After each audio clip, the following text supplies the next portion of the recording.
Let's say that you had a really bad day at school or at work. What is one of the first things that you would do when you got home? Maybe you would call your parents or meet up with friends or reach out to people online. You would turn to your social network for social support in times of stress. But social support doesn't just come from our close friends and family. It comes from everyone that we reach out to and everyone that we get support from. So imagine that this person is you, and let's try to get a sense of how your social network can provide you with social support. And keep in mind that individual people can play multiple roles and give you different kinds of support.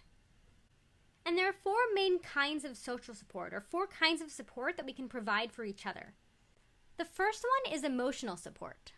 And this includes things like affection, love, trust, and caring.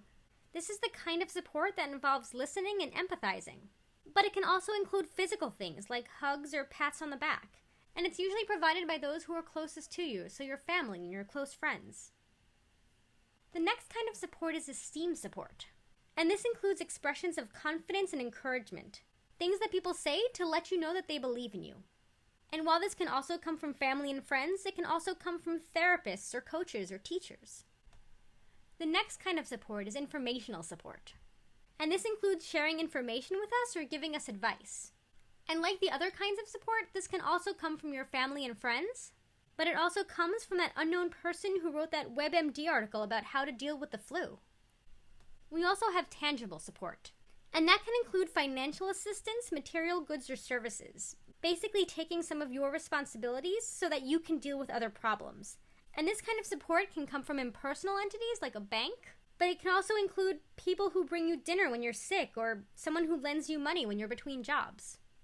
And I know I said that there were four kinds of social support, but I'm actually going to add a fifth now, and that's companionship support. And this is the kind of support that gives someone a sense of social belonging. It's companionship while you engage in an activity. And all these different kinds of social support can come from a ton of different places. Your family, friends, romantic partners, pets, coworkers. Also your healthcare specialists and community organizers. All of these different people form a social web around you that provides you with social support. And we happen to know that social support is actually incredibly important, because it turns out that social support is actually a major determinant of health and well-being. Well-supported people tend to live longer, healthier lives.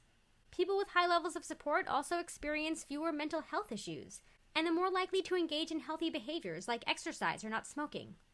And it's hard to know exactly why this is, but it could be that social support helps to inoculate us against the effects of life's stressors. But what happens when we don't have a strong support network? It turns out that people with low social support tend to report more symptoms related to depression and anxiety.